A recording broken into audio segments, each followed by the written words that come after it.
नमस्कार दोस्तों, RB classes YouTube channel में आपका स्वागत है।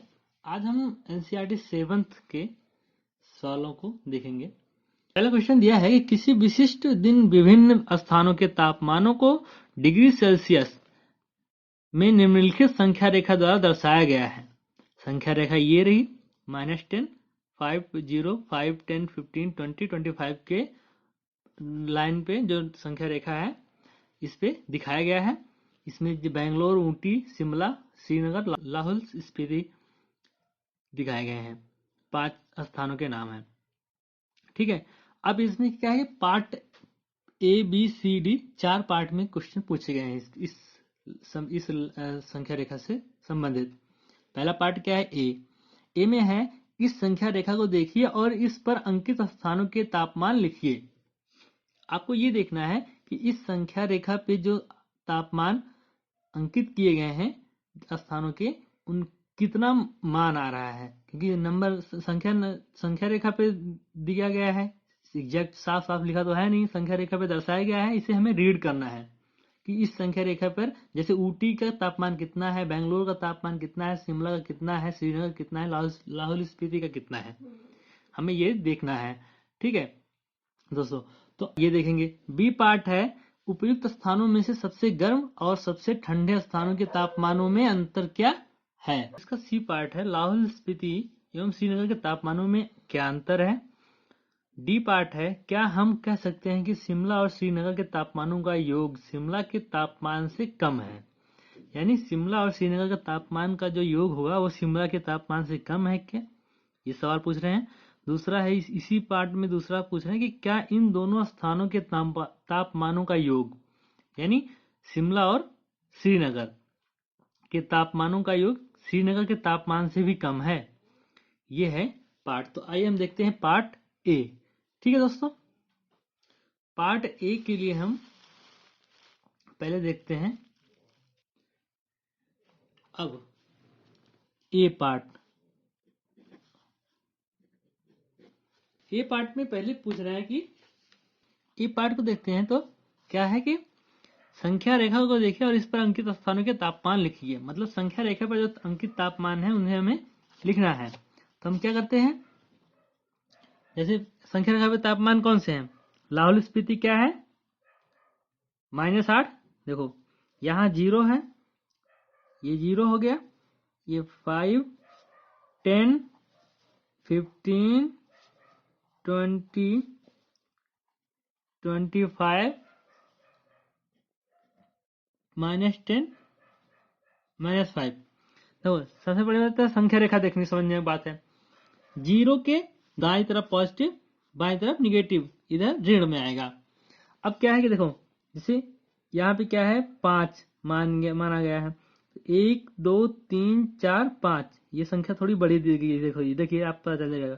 फिर 6, 7, 8, 9, 10 फिर ये संख्या बढ़ी गई है। ऐसे इधर भी है 1, 2, 3, 4, 5 ये संख्या दी गई है। फिर 6, 7, 8, 9, 10 ये संख्या दी गई है। तो हमें ये देखना है कि अब अगर हम देखें लाहौल स्पीति कितना है, मतलब 5, 6, 7, 8 लाहौल स्पीति का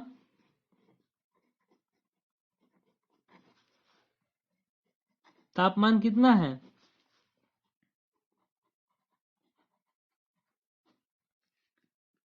-8 डिग्री सेल्सियस।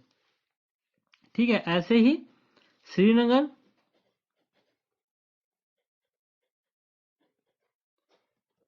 कितना हो गया, -2, देखिए 1, 2 यहाँ पे दिया गया है। ठीक है, एरो यहाँ से, तो -2 डिग्री सेल्सियस। फिर आता है शिमला क्या दिया गया है 5। फिर आता है ऊटी कितना दिया गया है 14, मतलब 14 और 15 से एक कम है ना। ऊटी का तापमान कितना है 14 डिग्री सेल्सियस। फिर देखते हैं, आता है अगला बेंगलोर जो लास्ट है 5वां, बेंगलोर बेंगलोर का क्या आ रहा है तापमान 22, देखिए 20, 21, 22, मतलब क्या हो गया इसका 22 डिग्री सेल्सियस। ये हो गया इसके आंसर ए पार्ट का। ठीक है दोस्तों, इसी तरह हम देखते हैं पार्ट बी।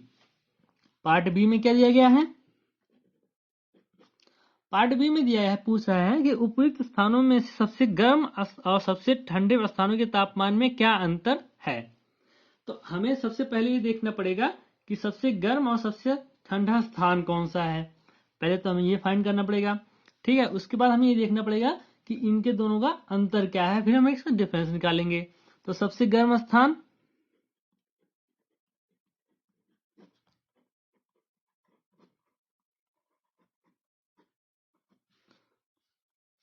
सबसे ज्यादा टेम्परेचर किसका था? बेंगलोर का, ठीक है 22 है, इधर प्लस में जा रहा है, तो सबसे गर्म स्थान मतलब बेंगलोर का 22 डिग्री सेल्सियस। फिर सबसे ठंडे स्थान का, सबसे ठंडा स्थान, सबसे ठंडा स्थान क्या आया? लाहौल स्पीति। कैसे? देखिए निगेटिव में है इसका, ठीक है, कितना -8 डिग्री टेम्परेचर है, बाकी सबका इसका -2 है, बाकी सबका प्लस में है। तो यहाँ पे कितना है? -8 डिग्री सेल्सियस। तो अब हमें देखेंगे अंतर।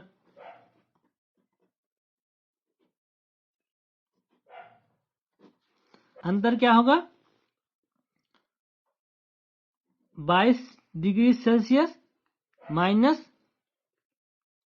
-8 डिग्री सेल्सियस। देखो डिफरेंस निकालने हमें माइनस लगाना पड़ेगा, और ये डिग्री इसका ऑलरेडी माइनस में है, तो हम क्या क्या हो जाएगा अब ये 22 degree Celsius plus minus minus plus हो जाएगा 8 degree Celsius equal to 30 degree Celsius. ये आ गया आपका आंसर, ठीक है। अब आते हैं हम सी पार्ट की तरफ।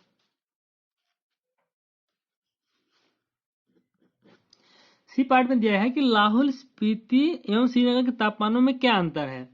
लाहौल स्पीति और श्रीनगर के तापमान का हमें देखना है। तो श्रीनगर का तापमान कितना है? -2 डिग्री सेल्सियस, ठीक है। ऐसे ही लाहौल स्पीति का क्या है?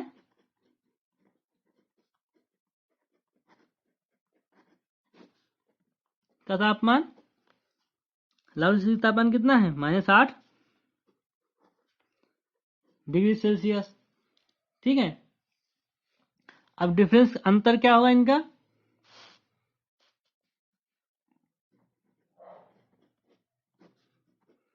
अंतर इसका आएगा तो क्या होगा? -2 डिग्री सेल्सियस -8 डिग्री सेल्सियस। अब क्या हो जाएगा? ये -2 degree Celsius minus minus plus हो जाएगा +8 डिग्री सेल्सियस। इसका क्या आ जाएगा? माइनस इसमें से निकल जाएगा, क्या आएगा? 6 डिग्री सेल्सियस। ये आपका आंसर आ जाएगा, ठीक है। अब देखते हैं डी पार्ट। हम डी पार्ट में क्या दिया गया है कि क्या हम कह सकते हैं कि शिमला और श्रीनगर के तापमानों का योग शिमला के तापमान से कम है। मतलब पहले तो शिमला शिमला के श्रीनगर का तापमान निकालना, फिर ये देखना है कि हमें कम है या नहीं, ये देखना है, ठीक है। और क्या इन दोनों स्थानों के तापमानों का योग श्रीनगर के तापमान से भी कम है। मतलब शिमला के तापमान से और श्रीनगर के तापमान से, दोनों के तापमान का योग निकालना है पहले, फिर देखना है शिमला के तापमान से और श्रीनगर के तापमान से कम है क्या, ये हमें निकालना है। तो हम देखते हैं क्या है डी पार्ट, ठीक है। डी पार्ट के लिए हम देखते हैं इसको अब कैसे करते हैं। डी पार्ट देखते हैं हम। डी पार्ट में सबसे पहले हम क्या करेंगे? शिमला और श्रीनगर के तापमान निकालेंगे। शिमला का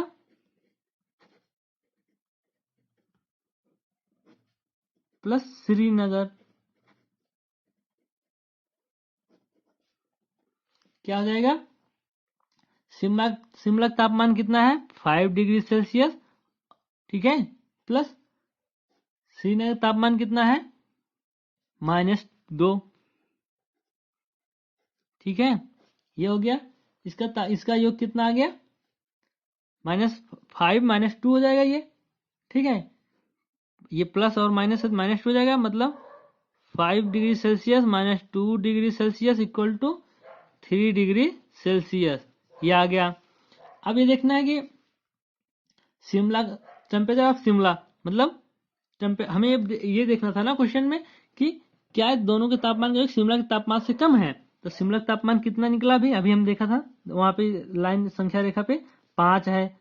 5 डिग्री सेल्सियस शिमला का तापमान है, जो कि ग्रेटर है किससे, दोनों के तापमान शिमला और श्रीनगर के तापमान, क्योंकि 3 आया है। ठीक है, तो मतलब कि क्या हुआ कि इसका शिमला का तापमान जो है ज्यादा है, टेकन टुगेदर शिमला और श्रीनगर के तापमान से ज्यादा है। ठीक है, दूसरा इसी में दूसरा पार्ट था कि अब ये देखना था हमें कि शिमला और श्रीनगर का तापमान जो आया है वो श्रीनगर के तापमान से भी ज्यादा है क्या। तो देखते हैं उसको कि क्या है कि अब श्रीनगर का तापमान कितना है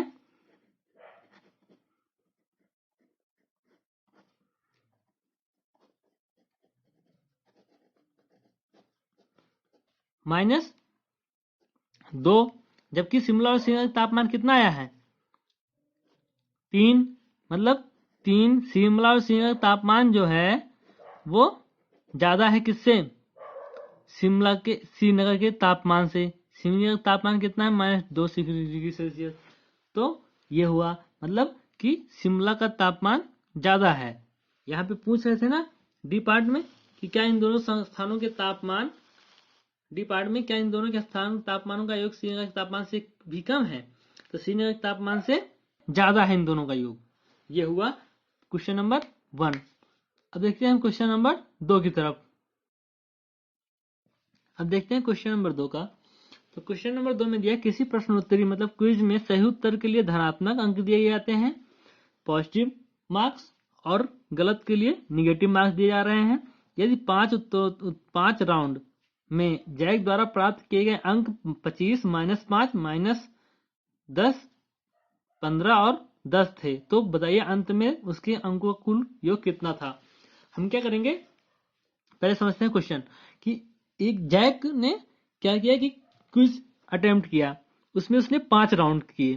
5 राउंड में उसको कुछ में पॉजिटिव मार्क्स मिले, कुछ में निगेटिव मार्क्स इसलिए मिले क्योंकि वो गलत पे निगेटिव मार्क्स था। तो अगर गलत हो रहे थे तो कोई मार्क निगेटिव हो रहा था। तो उसमें हमें अब ये देखना है कि कुल 5 राउंड में उसने जो नंबर प्राप्त किए वो उसका योग कितना है। हमें कुल मिला के इसका योग निकालना पड़ेगा, तभी हम पता चलेगा कितना पाया मार्क। तो हम क्या करेंगे, इसमें कुछ पॉजिटिव नंबर भी है कुछ निगेटिव नंबर है। तो हम क्या करेंगे, पहले पॉजिटिव नंबर और में से निगेटिव नंबर को योग करके पॉजिटिव नंबर का योग कर लें, फिर निगेटिव नंबर का योग कर लें, दोनों में से पॉजिटिव में से निगेटिव को निकाल देंगे। तो बचे हुए जो मार्क्स होंगे वो क्या होंगे, उसके कुल अंकों का योग। जैसे जैक द्वारा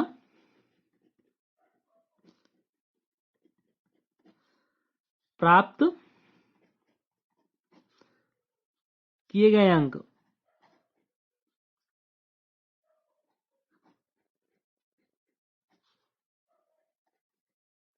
कितना है 25, ठीक है, -5 -10 15 एंड 10, ये इसके मार्क्स हैं।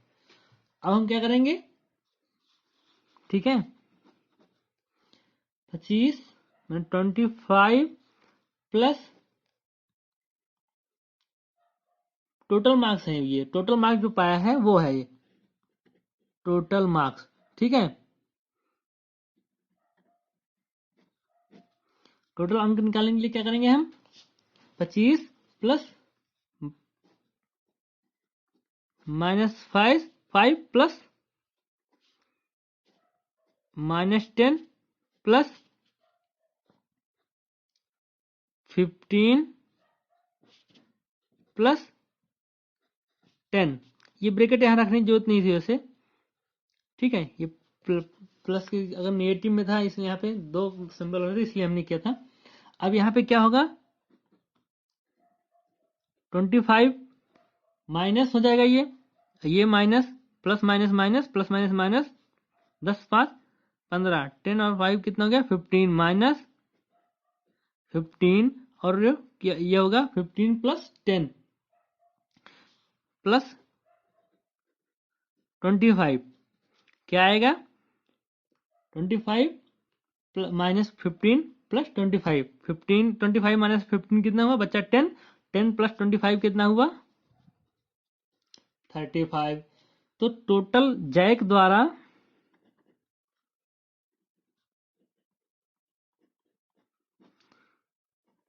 प्राप्त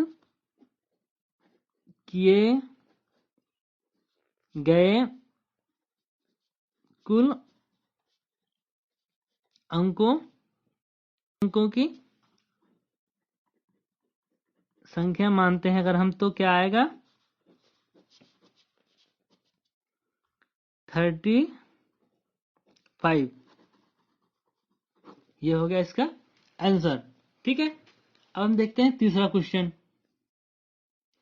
तीसरे क्वेश्चन में देख रहे हैं तो क्या है कि सोमवार को श्रीनगर तापमान -5 डिग्री सेल्सियस था और मंगलवार को तापमान 2 डिग्री सेल्सियस कम हो गया।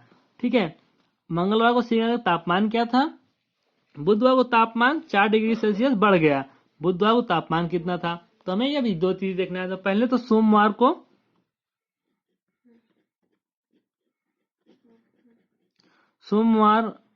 को श्रीनगर का तापमान निकालेंगे। ठीक है, दिया गया है तापमान कितना था, -5 डिग्री सेल्सियस। ठीक है, अब बुधवार को क्या हो जाएगा, 4 डिग्री कम हो गया। ठीक है, 2 डिग्री कम हो गया। तो बुधवार का तापमान अगर 2 डिग्री कम हो गया तो क्या करेंगे हम, किससे कम हुआ है, 2, मंगलवार को तापमान 2 डिग्री कम हो गया, मतलब सोमवार को -5 डिग्री था और बुधवार को 2 डिग्री कम और हो गया। तो क्या हो गया, 2 घटा देंगे, बुधवार को तापमान क्या हो जाएगा इनका, -5 डिग्री सेल्सियस -2 डिग्री सेल्सियस। ठीक है, ये हो गया -2 डिग्री सेल्सियस। अब आ गया ये क्या, कुल मिला के कितना है, -7 डिग्री सेल्सियस। ये हो गया बुधवार को तापमान। अब ये है कि श्रीनगर को मंगलवार को ये मंगलवार का हो गया, सॉरी मंगलवार का ही है, क्योंकि मंगलवार को क्या हुआ, सोमवार से 2 और कम हो गया था। अब मंगलवार का तापमान क्या था, ये हो गया, बुधवार को तापमान 4 डिग्री सेल्सियस बढ़ गया, मतलब किससे, बुधवार को तापमान 4 डिग्री सेल्सियस बढ़ गया, किससे, मंगलवार को काउंट किया जाएगा। तो अगर मंगलवार को तापमान इनका, बुधवार को तापमान 4 डिग्री बढ़ गया तो किससे, मंगलवार से। तो बुधवार को तापमान कितना था, यही निकालना हमें इसका, कि बुधवार को तापमान हो जाएगा इसका, बुधवार का तापमान क्या हो जाएगा, मंगलवार का तापमान -7 डिग्री सेल्सियस प्लस 4 डिग्री बढ़ गया, 4 डिग्री सेल्सियस बढ़ जाएगा, मतलब क्या हो गया, अब ये 4 इसमें से निकल जाएगा। ठीक है, ये माइनस है, जो बड़ी संख्या है, ये प्लस है, तो यहाँ पे क्या होगा, 7 - 4 हो जाएगा। तो यहाँ पे बड़ी संख्या में माइनस है, यहाँ पे आएगा 3 डिग्री सेल्सियस। तो बुधवार को तापमान क्या हो गया, -3 डिग्री सेल्सियस हो गया। ठीक है, तो मतलब मंगलवार को तापमान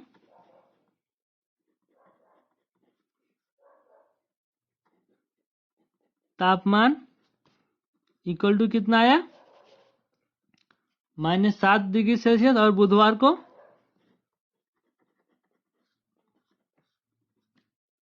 4 डिग्री सेल्सियस, -3 डिग्री सेल्सियस। ये हो गया आपका आंसर। ठीक है, इसमें मंगलवार को क्या आ गया था, तापमान 7 डिग्री आया, और बुधवार को आ गया, बुधवार को तापमान कितना आया यहाँ पे। ठीक है, ये मंगलवार का तापमान है, ये बुधवार का तापमान है, तो -7 डिग्री और -3 डिग्री, ये आपका मंगलवार और बुधवार का तापमान आ गया क्रमशः। ठीक है, ये हो गया क्वेश्चन नंबर 3। अब देखते हैं आगे। छठे क्वेश्चन में देखते हैं, एक हवाई जहाज समुद्र तल से 5000 मीटर की ऊंचाई पर उड़ रहा है। एक विशिष्ट बिंदु पर यह हवाई जहाज समुद्र तल से 1200 मीटर नीचे तैरती हुई पनडुब्बी के ठीक ऊपर है। पनडुब्बी और हवाई जहाज के बीच की ऊर्ध्वाधर दूरी कितनी है? तो हमें ये देखना है कि पहले समुद्र तल ये रहा, ठीक है, ये ओ मान लिया गया। अगर तो पनडुब्बी यहाँ पर है, ये है पनडुब्बी की दूरी, ठीक है। समुद्र तल से पनडुब्बी की दूरी कितना है? 1200। और ये है प्लेन हवाई जहाज की 5000, ठीक है। अब हम क्या करेंगे, हमें निकालना क्या है, ये 5000 ये हो गया, ये हो गया 1200।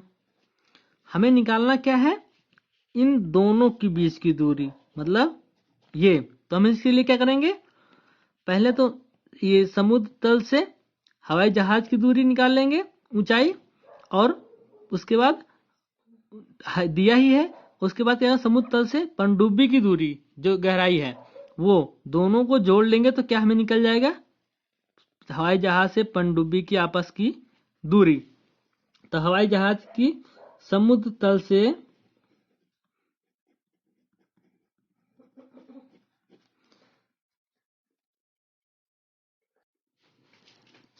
से हवाई जहाज की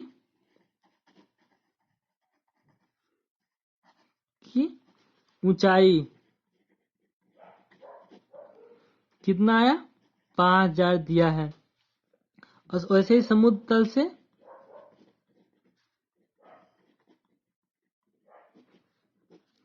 पनडुब्बी, मतलब क्या आ गया, ये 6200 मीटर। ये हो गया आपका आंसर, ठीक है दोस्तों। पांचवा क्वेश्चन देखिए, मोहन अपने बैंक खाते में 2000 रुपए जमा करता है और अगले दिन इसमें से 1642 रुपए निकाल लेता है। यदि खाते में से निकाली गई राशि को ऋणात्मक संख्या में से निरूपित किया जाता है तो खाते में जमा की गई राशि को आप कैसे निरूपित करोगे? निकासी के पश्चात मोहन के खाते में शेष राशि ज्ञात कीजिए। तो हम क्या करेंगे, देखो पहले तो खाते में जमा राशि 1642, तो क्या हो जाएगा, अब जो बैलेंस बचा, ठीक है, मतलब शेष राशि,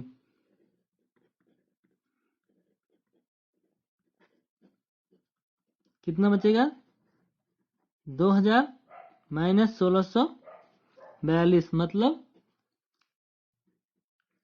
358 रुपीज, ठीक है, ये आपका आया। तो मोहन के जो अकाउंट में बैलेंस आया वो कितना आया, 358 रुपए, ठीक है दोस्तों। अब देखते हैं क्वेश्चन नंबर 6 को।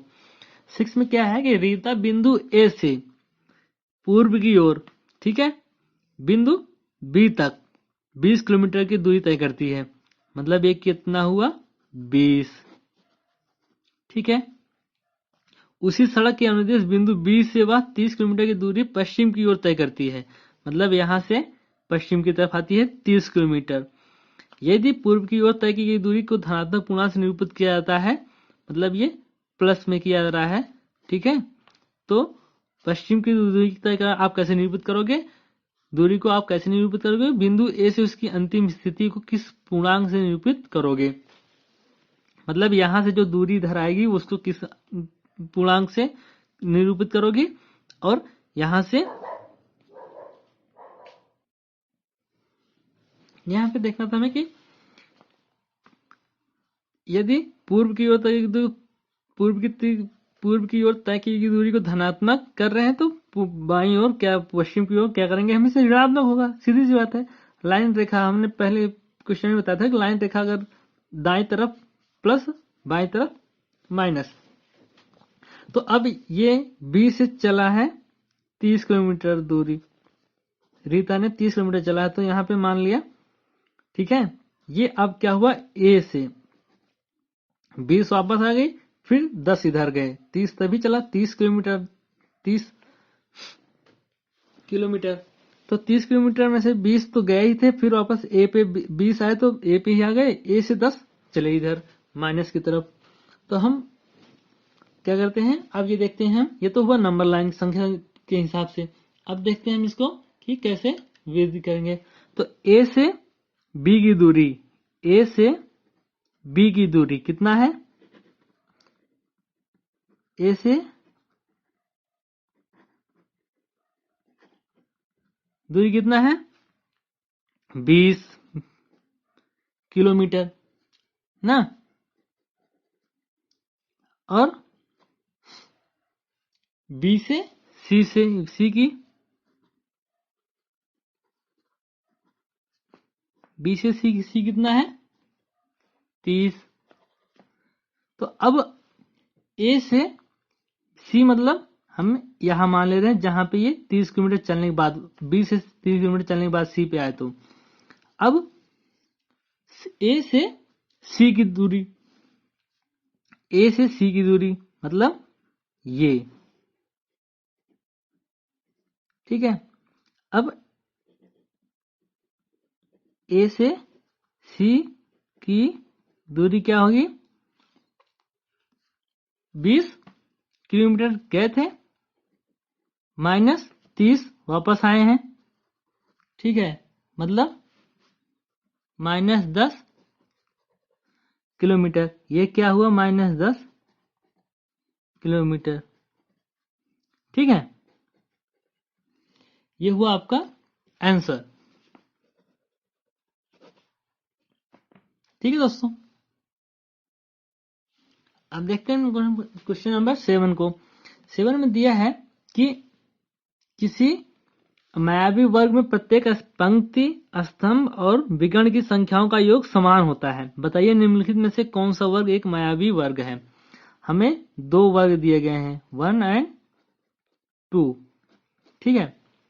तो हमें इसे देखना है कि प्रत्येक, इसमें बताया गया है कि प्रत्येक पंक्ति, रो, कॉलम और डायगोनल का जो संख्याओं का योग होगा वो समान होगा। मतलब जितना रो का, एक रो का कॉलम, हर रो में संख्याओं का, और हर कॉलम और डायगोनल सारी संख्याओं का योग करोगे तो आप उसको बराबर आना चाहिए। जैसे देखते हैं, पहला अब शुरू करते हैं, वही संख्या, वही वर्ग क्या होगा, मायावी होगा। पहला शुरू करते हैं, क्या होगा, 5 - 1 4 -4 0, ठीक है, ये 0 आ गया। फिर -5 - 2 -7 +7 0 0 3 3 -3, ठीक है, 3 - 3 3 कितना है, 0। अब देखते हैं कॉलम, 5 5 -5 कितना है, 0 -1 -2 प्लस -3 हो गया, +3 -3 +3 0 4 -4 -4 और 7 3 3 -3 0, मतलब इसका 0 आ गया। अब देखते हैं कि कॉलम क्या आता है इसका, डायगोनल 5 -2 -3 कितना आया, 0, ठीक है। अब उसके बाद देखते हैं 4 -4 -2 -4 कितना हुआ, -6 आ गया। ये मतलब ये डायगोनल मायावी नहीं है, इसको यहाँ 0 आना चाहिए था, तब तो डायगोनल मायावी हो गया था। अब देखते हैं बॉक्स 2 को, ठीक है। 1 -10 कितना आया, -9 -4 -3 -2 4 3 7 2 9, तीनों में माइनस है तो क्या होगा, -9 -6 +4 कितना हुआ, -2 -7 कितना हुआ, -2 +7 -9, ठीक है। अब देखते हैं -3 -7 -10 +1 कितना है, -9, ठीक है। अब रो देख लेते हैं, रो देख लिए, कॉलम देख लेते हैं, डायगोनल देख लिया, ठीक है। और कॉलम देखते हैं, -2 -7 -9 -10 -3 -13 हो गया, +4 9 -4 -6 10 हो गया, -10 +1 -9। अब देखते हैं, ये आ गया यहाँ, ये आ गया यहाँ, ये आ गया यहाँ, ये ये ये ये ये। अब देखते हैं इसको, यहाँ पे भी हमने निकाल लिया। अब ये देखते हैं क्या आएगा, 0 -3 -6 -3 -6 कितना हुआ, -9। देखो अब ये माइनस डायगोनल -9, ठीक है, रो का सारा -9, कॉलम का सारा -9। तो मतलब जो दूसरा बॉक्स है वो मायावी बॉक्स है, ठीक है, क्योंकि सारी बराबर है। अब हम देखते हैं क्वेश्चन नंबर 8 को, ठीक है। क्वेश्चन नंबर 8 क्या है, ए और बी निम्नलिखित मानों के लिए a minus B equal to a plus B का सत्यापन कीजिए। मतलब 4 1 2 3 4 4 पार्ट में हमें कुछ वैल्यू दी गई है ए और बी की, उसे हमें इस इक्वेशन में रख के वेरीफाई करना है। तो पहले a equal to 21 b equal to 18, ठीक है, हमें देखना है। अब इसमें है क्या, a minus B equal to a plus B. तो a की जगह पे क्या हुआ, 21 माइनस बी रखना है, मतलब -18 equal to a plus B, मतलब 21 प्लस 18। हमें ये निकालना है। अब ये देखना है कि हमें बराबर आना चाहिए। जैसे अब क्या आएगा, 21 माइनस माइनस प्लस हो जाएगा, +18, 21 प्लस 18 क्या आया, 3939। LHS equal to right RHS, मतलब लेफ्ट हैंड और राइट हैंड दोनों बराबर है, ठीक है। अब देखते हैं दूसरा, 118, ठीक है, v इक्वल टू 125। अब क्या करेंगे, वही a minus B a plus B. 118 minus 125 equal to 118 plus 125, वही हो जाएगा 118 प्लस 125, 118 प्लस 125 ना, मतलब 85 कितना हुआ, 3 1 आया, 2 1 3 1 4 आ गया, 1 1 2 243, ये भी 243, मतलब LHS इक्वल टू RHS। ये हो गया प्रूफ। अब देखते हैं हम पार्ट 3 को, ठीक है। 3 क्या है, a equal to 75 b equal 84। वैसे ही करेंगे, a की जगह पे जो इक्वेशन है उसी में फिट करेंगे। फिर 75 minus 84, 75 plus 84, 75 minus minus plus हो जाएगा, 84 84, ठीक है। ये दोनों सॉरी प्लस 75, इसमें आएगा 75 75 प्लस 84, 75 प्लस 84 ये आ गया। मतलब 75 प्लस 84 कितना आया, 159 159। LHS इक्वल टू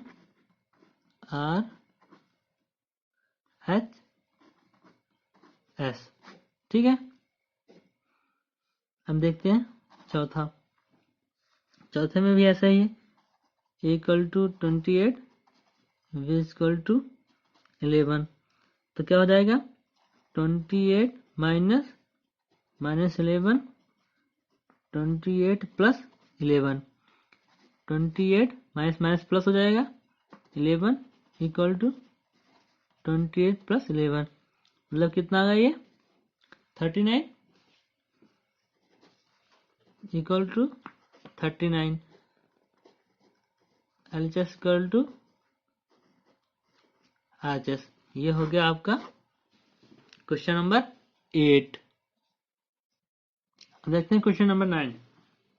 निम्नलिखित कथनों को सत्य बनाने के लिए बॉक्स में संकेत अथवा ग्रेटर लेस अथवा इक्वल का उपयोग कीजिए। मतलब इस बॉक्स में हमें इक्वल टू ग्रेटर देन या लेस देन का सिंबल लगाना है ताकि ये कथन पूरा हो सके और सही हो सके। जैसे करते हैं पहला, ए में क्या है -8 प्लस -4, माइनस प्लस माइनस हो जाएगा, -8 -4 मतलब कितना हो गया -12, और ये क्या होगा -8 -4 माइनस माइनस प्लस हो जाएगा, ये मतलब +4 हो जाएगा, -8 + 4 इक्वल टू कितना है 4, -4 क्योंकि 8 आया है माइनस, तो क्या हुआ -12 इधर और -4।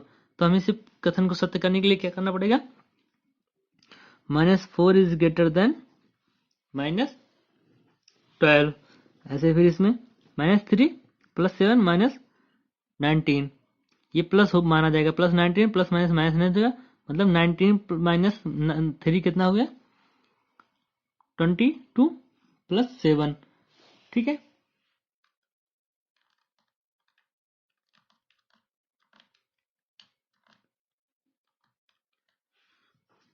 तो 22 + 7 कितना आ गया 15। ठीक है, -15 क्योंकि -22 था प्लस 7 था। अब यहाँ पे क्या होगा 15 - 8 प्लस -9, मतलब प्लस माइनस 9 हो गया, ये -9 - 8 ये +15, ये माइनस मतलब क्या होगा 15, मतलब 15 - 17 इक्वल टू कितना आया -2। अब इसका कथन क्या होगा सेम वही -15 इतना इज लेस देन इसके। ठीक है, अब यहाँ पे आया ऐसे ही 23 - 41 + 11। ठीक है, 23 और 41 क्या करोगे, ये हो जाएगा तुम्हारा 18। ठीक है, प्लस 11 कितना है -18 + 11 मतलब -7, और इसमें आएगा 23 - 52 हो जाएगा, -41 - 11 जुड़ जाएगा, ये हो गया 52, मतलब 23 - 52 -52 मतलब यहाँ आ गया 29। अब क्या आया -7 आई इसकी वैल्यू और इसकी वैल्यू आई -29, मतलब ये ग्रेटर देन। ठीक है, ऐसे ही आए अब यहाँ पे डी पार्ट में देखें 39 प्लस -24 - 15 मतलब ये -24 - 15 हो गया, और यहाँ पे है 39, तो 39 24 माइनस और -15 जोड़ कितना हो गया 39, मतलब 39 - 39 कितना हो गया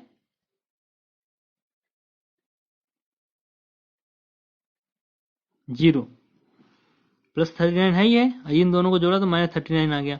ठीक है, वैसे ही यहाँ पे किया 36 है -52 -36 मतलब माइनस माइनस प्लस हो जाएगा, ये मतलब 36 72 हो गया -52, मतलब कितना है इसका 72 - 52 कितना है 20, यहाँ पे 0 यहाँ पे 20 मतलब ग्रेटर देन का सिंबल लगेगा। ठीक है, अब आए आगे हम देख रहे हैं फिर -231 + 79 + 51 मतलब क्या हो गया -231 + 9 1 10 हो गया, मतलब 9 1 10 10 के 0 आ गया, बचा 1 7 और 5 12 प्लस 1 13 मतलब 130 आ गया। 231 माइनस 131 130 इक्वल टू क्या आ गया -101। ठीक है, यहाँ 399 प्लस 159 प्लस 81 मतलब 399 प्लस 240। आप जोड़ोगे इसको 910 58 13 1 इधर से आया 4 14 14 के 4 1 आया 112 इक्वल टू 159। ठीक है, मतलब ग्रेटर देन का सिंबल। ये हुआ क्वेश्चन नंबर 9। आइए दोस्तों देखते हैं क्वेश्चन नंबर 10। पानी के एक तालाब में अंदर की ओर सीढ़ियां हैं। एक बंदा सबसे ऊपर वाली सीढ़ी पर यानी पहली सीढ़ी पर बैठा है। पानी 9वीं सीढ़ी पर है। क्या करना है? पहला, वह एक छलांग में 3 सीढ़ियां नीचे की ओर और अगली छलांग में 2 सीढ़ियां ऊपर की ओर जाता है। मतलब एक बार उतरता है 3 सीढ़ी पानी की तरफ, फिर 2 चढ़ जाता है, फिर 3, फिर 2, फिर 3, फिर 2 ऐसे कर रहा है। तब ये दिखना है कितनी छलांगों में पानी के स्तर तक पहुंच पाएगा। ठीक है, तो देखते हैं। अगर हम इसको नंबर संख्या पे निकालें तो नंबर लाइन में अगर हम इसको निकालते हैं तो थोड़ा सा इजी हो जाएगा हमारे लिए समझना कि हम कैसे करते हैं इसको। इसके लिए हम क्या करते हैं, एक बार हम नंबर संख्या में निकाल के देख लेते हैं कैसे करेंगे इसको। जैसे, ठीक है, ताकि ऐसा इसलिए कर रहे हैं हम ताकि आपको क्वेश्चन प्रॉपर दिखता रहे। ठीक है, मान लिया एक नंबर लाइन ले लिया हमने। ठीक है, 1 2 3 4 5 6 7 8 9 ये हो गया। ठीक है, ये मान लिया नंबर लाइन। ठीक है, अब क्या कर रहा है कि यहाँ पे तो बैठा है, यहाँ से 3 छलांग ऊपर लगाएगा। तो फर्स्ट जंप में क्या कर रहा है, वो चौथे पहुंच रहा है फर्स्ट में। फिर दूसरे में क्या कर रहा है, 2 वापस आ जा रहा है। ठीक है, फिर यहां से करेगा वो। ठीक है, तो कहाँ जाएगा, 5 पे। फिर यहां से 3, फिर 3 से 6, फिर 6 से 4, फिर 4 से 7, 7 से 5, 5 से 8, 8 से 6, 6 से 9। ये हुआ, मतलब एक बार गया, दूसरे में आया, फिर तीसरा गया, फिर चौथे में लौटा, फिर 5वां गया, फिर 6ठे में लौटा, फिर 7वां गया, फिर 8वां में लौटा, फिर 9वां गया, फिर 10वें में लौटा, फिर 11 गया। ठीक है, तो जाके 9वें पे पहुंचा। मतलब कितने स्टेप लेने पड़े उसको, 11। ये तो हुए नंबर लाइन के थ्रू। अब हम देखते हैं क्वेश्चन को सॉल्व कैसे करेंगे इसको और दूसरे तरीके से। ठीक है, तो इसको तो नंबर लाइन के थ्रू में देख लिया। अब आइए देखते हैं हम क्वेश्चन को यहां सॉल्व कर लेते हैं। फर्स्ट टर्म,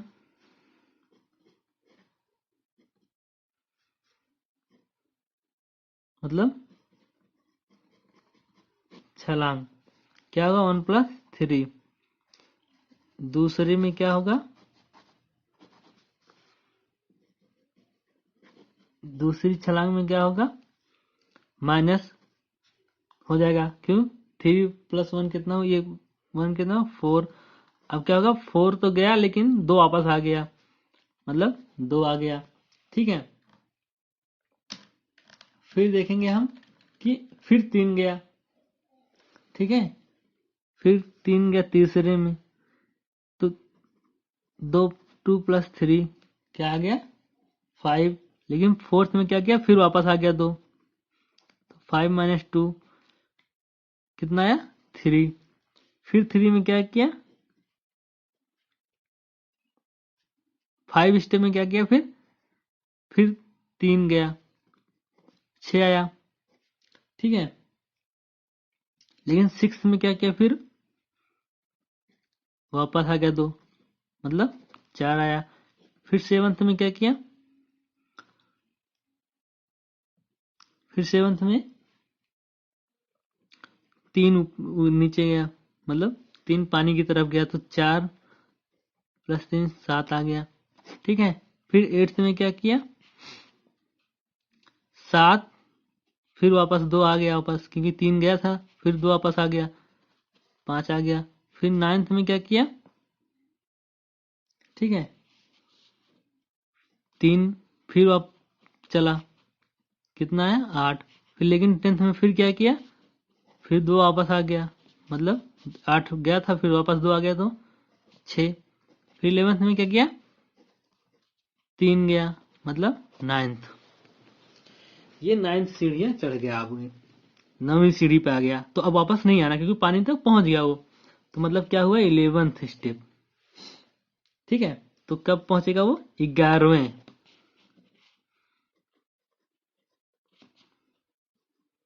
छलांग में। ठीक है, ये हो गया आपका आंसर, ये हो गया पहले का। अब देखते हैं 2, पानी पीने के पश्चात वापस जाना चाहता है। इस कार्य के लिए वह एक छलांग में 4 सीढ़ियां ऊपर की ओर और अगली छलांग में 2 सीढ़ियां नीचे की ओर जाता है। जितनी छलांग में वापस सबसे ऊपर वाली सीढ़ी पर पहुंच जाएगा। ठीक है, हम फिर वही देखते हैं जो नंबर लगाया था हमने, देख लेते हैं फिर से, फिर देख लिया।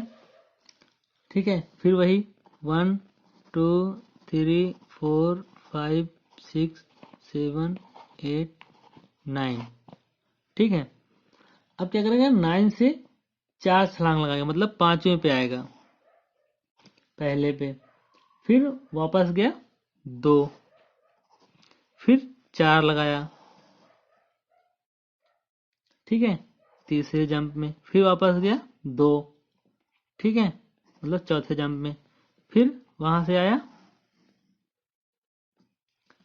5वें जंप में, मतलब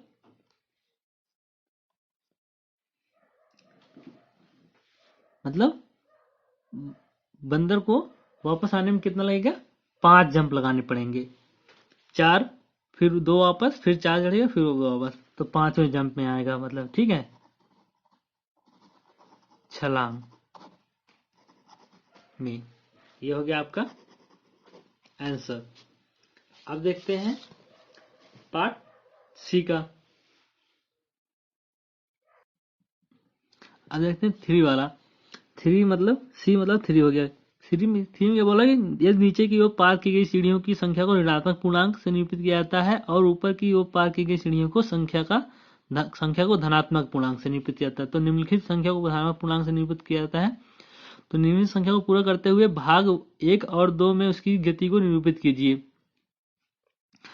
भाग 1 भाग 2 मतलब, ठीक है, भाग 1 मतलब ये संख्या क्या है, ये -8, मतलब ये क्या होता है कि ऋणात्मक पूरी निरूपित किया जा रहा है कि इसको सीढ़ियों की संख्या को अगर नीचे की ओर पार कर रहा है, तो मतलब नीचे की ओर जा रहा है तो 8.5, मतलब -8। अब -8 सीढ़ियां हो गई है, ये +8 सीढ़ियां हो गई, मतलब ऊपर आ रहा है। ठीक है, अब पहले तो हम देखेंगे, अब पहुंच -8 सीढ़ी चढ़ने के लिए, मतलब 8 सीढ़ी उतरने के लिए हम उसको कितनी मेहनत, कितनी बार छलांग लगानी पड़ेगी -3 2 करके, वो देख लेते हैं। ठीक है, उसके लिए क्या करेंगे हम, पहले क्वेश्चन, पहले पार्ट की तरह ही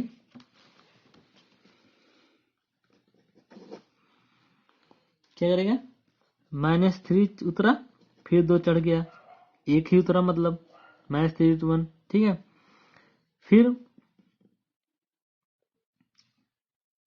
-3 उतरा, फिर 2 चढ़ गया, मतलब -1, फिर -2 चढ़ा, -2 उतरा, फिर 3 उतरा। ठीक है, लेकिन फिर वापस चढ़ गया, तो कितना उतरा, 3। फिर 3 उतरा, फिर 2 चढ़ गया, 4। ठीक है, फिर 3 उतरा, फिर 2 चढ़ गया, 5। फिर 3 उतरा, तो कितना आएगा, -8। ये छलांग इसको लगानी पड़ेंगी, ये संख्या, ये छलांग होगी उसकी उतरने की। ये हो गया ए पार्ट।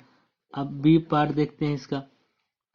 ठीक है, बी पार्ट में क्या कर रहा है कि ये -3 -2 मतलब था कि 3 उतर रहा है फिर 2 चढ़ जा रहा है, फिर 3 उतरा फिर 2 चढ़ गया, फिर 3 उतरा फिर 2 चढ़ गया, तब इसके लिए 8वें पे सीढ़ी के आने के लिए इतनी मेहनत करनी पड़ी।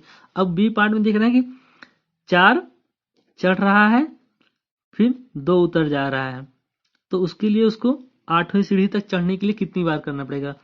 तो ये कुल मिला कितना चढ़ा, 2 ही चढ़ा, 4 चढ़ा 2 उतर आया फिर 2 बचा, फिर 4 चढ़ा, ठीक है, फिर 2 उतर आया, 4 हो गया, चौथी सीढ़ी पहुंच गया, फिर 4 चढ़ा लेकिन फिर 2 उतर आया, छठी सीढ़ी पहुंच गया,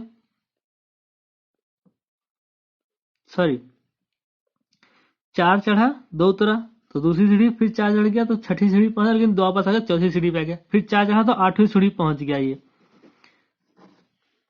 तो अब उसको उतरने की जरूरत नहीं क्योंकि 8वीं सीढ़ी पे जाना ही था, ये टारगेट क्या था, 8वीं सीढ़ी था इसका, ठीक है, ये आंसर हो गया इसका, ठीक है। अब इसका आया पार्ट बी, ए और बी हो गया।